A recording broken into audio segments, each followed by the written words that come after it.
Fala aí, galera do nono ano, sejam todos muito bem-vindos. Na aula de hoje nós vamos falar um pouco sobre o capítulo 28 e capítulo 29, tá bom?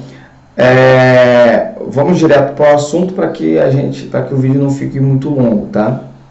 Então, já no ano aí de 1985, lá por volta aí de 1985, nós temos o governo foi eleito, né? O Gorbachev, que passou a ser o novo presidente aí, né, da União Soviética, e ele iniciou o seu mandato, né, com algumas políticas com o objetivo aí de conduzir a União Soviética a uma administração mais arrojada, mais moderna, e tentando resolver os problemas sociais que existiam na União Soviética.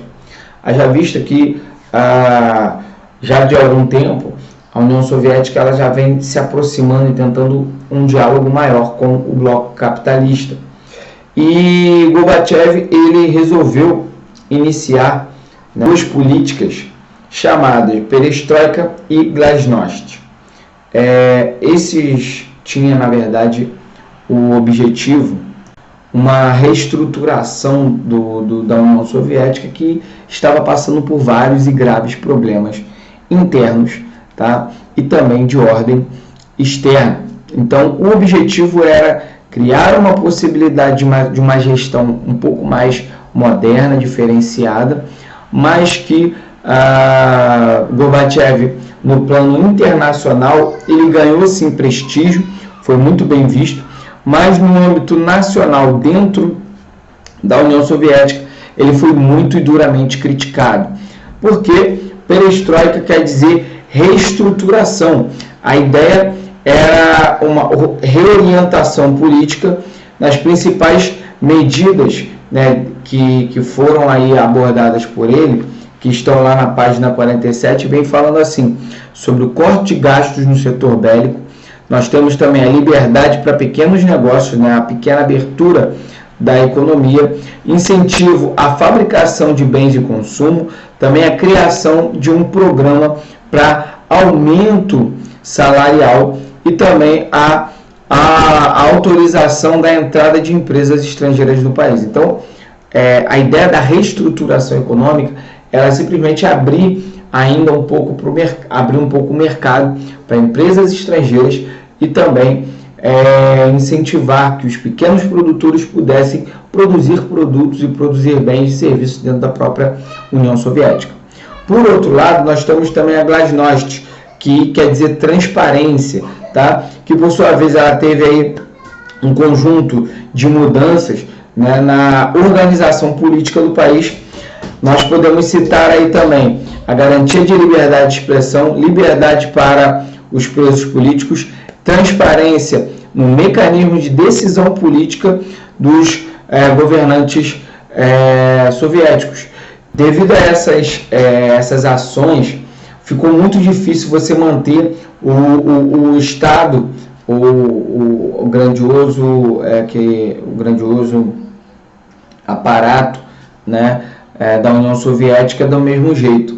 Grupos nacionalistas começaram a se movimentar também, tá? E indo de encontro às vontades da União Soviética, que virou, na verdade, uma coxa de retalhos. Vários países, né, com interesses diversos, né? Praticamente, por exemplo, o leste europeu se separou aí da Rússia, né, da União Soviética, né? Se separou. Uma grave crise política começou a se instalar dentro da União Soviética, e a Glasnost e a Perestroika foram os principais movimentos, as principais causas para o fim da União Soviética. Lembrando que ela já vinha anteriormente de uma grande queda, né, econômica também, tá? O bloco socialista ele praticamente se desfez, tá bom? Foi fragmentado em vários países e marcado por várias guerras dentro desses territórios.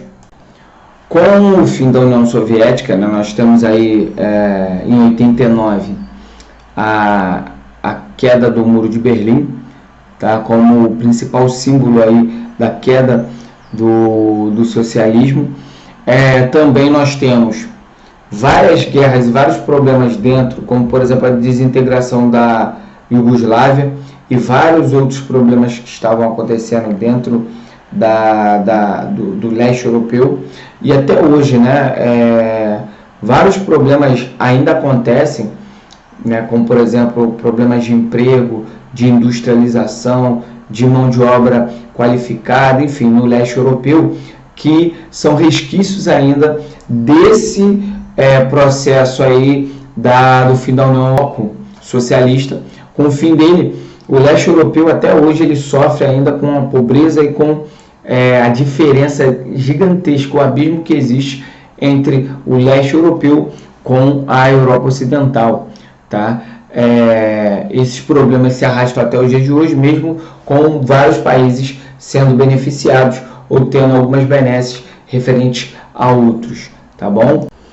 Por outro lado, lá no capítulo 29, nós vemos no mesmo período acontecendo aí a chamada redemocratização do Brasil, um processo que foi construído aí durante algum tempo, né, após o período de governança aí dos militares, né.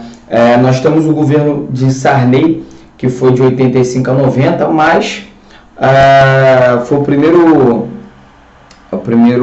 governo aí depois da era dos militares, né? Foi o primeiro governo civil, né? Já visto que o parlamento, existiam algumas leis ainda que queriam o chamado direta já, depois, né, dos movimentos da direta já, mas isso não foi aprovado diretamente, tá? Não foi aprovado de cara, e aí foram eleitos Sarney e Tancredo Neves, sendo que Tancredo ele morre em 85, né, em 21 de abril de 1985 ele faleceu, e assume aí o José Sarney, tá? Ele, antes de tomar posse, ele veio a falecer, e aí José Sarney assume o controle aí da presidência do Brasil, tendo aí uma árdua missão, que era a promulgação da Constituição brasileira, que ficou conhecida aí como Constituição Cidadã. Essa Constituição, até os dias de hoje, né, na verdade, saindo de um período de ditadura, de um período militar, essa Constituição ela tem mais direitos do que deveres, né? Uma Constituição chamada de Constituição Cidadã, mas é uma Constituição onde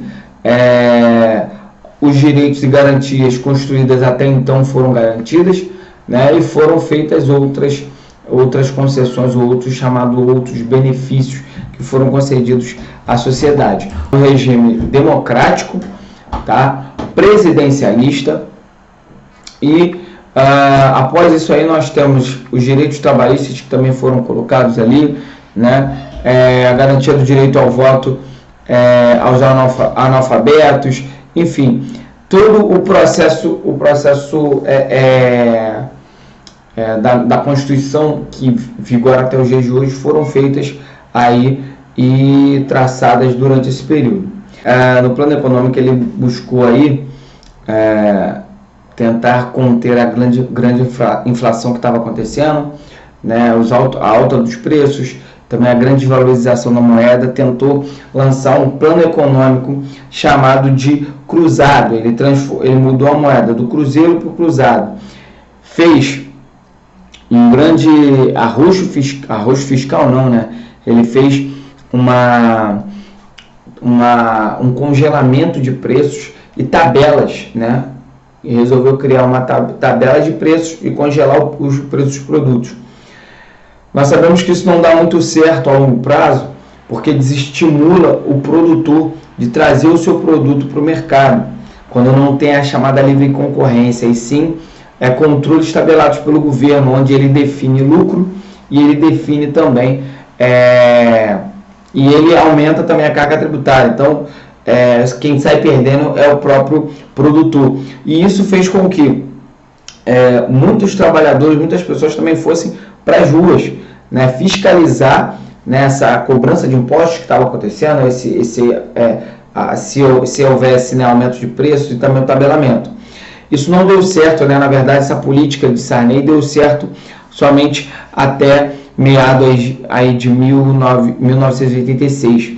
Depois disso, uma grande crise também, a grande crise voltou, vários produtos começaram a sumir das prateleiras, porque não havia incentivo para o produtor produzir, e, por outro lado, ele resolveu lançar uma nova política econômica, um novo plano, que foi o Cruzado 2. No Cruzado 2, Sarney resolveu não pagar a dívida externa com o FMI, resolveu sustar a dívida, resolveu dar calote, né? E ele também tentou manter aí o congelamento, né, dos preços, muitas pessoas fiscalizando na rua o aumento dos preços dos produtos, como já falei anteriormente. Então a crise ela só se agravou e ele resolveu aí lançar o chamado plano Bresser,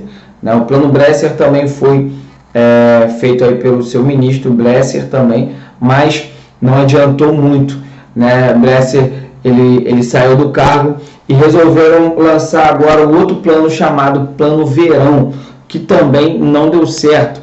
Aumentou muito a dívida pública, houve uma renegociação da dívida com a FMI, onde o Brasil passou a pagar aí os juros, né? O Plano Verão ele também não trouxe nenhuma estabilidade econômica, tá? E Sarney ele teve aí esse período aí dos anos 80, né, que nós chamamos aí de anos perdidos, né, década perdida, né? Os anos 80 foram anos um pouco bem complicados devido à grave crise brasileira e grave crise econômica que o Brasil e o mundo passavam. Porque aqui no Brasil essa crise se deu de diversas formas, mas também existia a crise do petróleo no mundo, que estava acontecendo durante esse mesmo período, tá? Sarney, ele tentou aí, de todas as formas, lutar contra isso, mas não havia ainda uma organização política administrativa dentro do Brasil para que isso fosse viabilizado,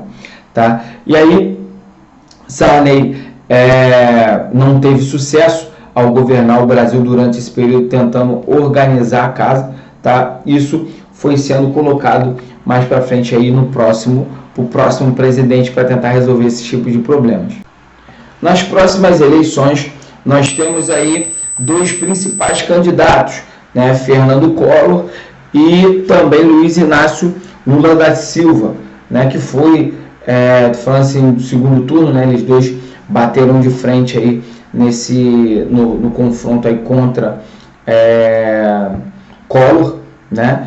E Collor venceu a disputa contra Lula, né? Collor venceu a disputa aí tendo o apoio da mídia e apoio de alguns grupos dentro da sociedade, porque ainda na saída ainda do período militar, nós temos ainda um medo muito grande dos partidos de esquerda, principalmente pelo seu discurso bem radical, né? E bem polêmico, né? Falando sobre reformas, sobre algumas transformações, sobre o fim da propriedade privada, enfim. E eleito Fernando Collor de Mello, logo no início do seu mandato, ele resolveu suspender confiscar, né, na verdade, todas as riquezas que existiam em poupança e alguns bancos, limitando também os saques do dinheiro que existia em alguns bancos, tá? Cerca de, se não me engano, 86 bilhões de dólares das poupanças de todos os brasileiros. Isso logo no início do seu governo, com o objetivo de baixar os juros e poder controlar aí a inflação. Assim como seu antecessor, né, que saiu com uma popularidade muito baixa, Collor, assim que assumiu e ele fez isso, fez com que a sua popularidade baixasse muito. A popularidade de Collor ficou muito baixa devido a isso, ele resolveu lançar o chamado Plano Collor. O plano Collor, ele tinha aí como várias mudanças, né, a moeda do cruzado para o cruzado, a moeda, né, do cruzado para o cruzeiro, né, e tentando aí resolver, né, tirando zeros, enfim, tentando fazer uma mudança aí na matemática das moedas, tá, para tentar reduzir os juros. Ele também teve aí a retenção de todo o dinheiro dos brasileiros que estavam em algum fundo de investimento, como eu já falei. O dinheiro também retido só seria devolvido a partir de setembro de 1991, em 12 parcelas, né? E fazendo aí uma correção de 6% ao ano. Tá? Também o saque acima do valor permitido de 50 mil cruzeiros só poderia acontecer para pessoas aí que tivessem despesas médicas e outros tipos de mudanças. Essas ações de Collor, né, ajudou em um pequeno espaço de tempo, mas não foram suficientes. Uma outra ação de Collor, né, com o objetivo aí de tentar melhorar a economia, foi a abertura do mercado ao mercado externo.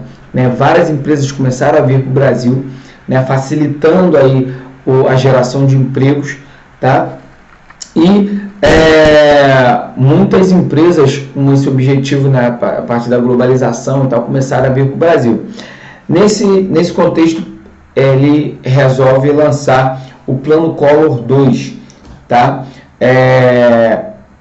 Privatizando aí algumas empresas e melhorando aí a vinda de empresas estrangeiras para o Brasil, tá? E isso não alegrou os investidores internos, né?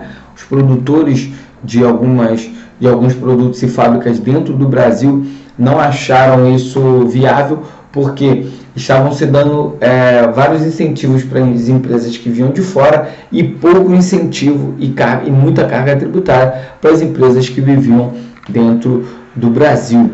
Tá? Então, mais um ponto que fez com que Collor perdesse muito aí dos seus eleitores, ou até muito das pessoas que eram entusiastas com ele, utilizando uma política chamada de neoliberalismo, né?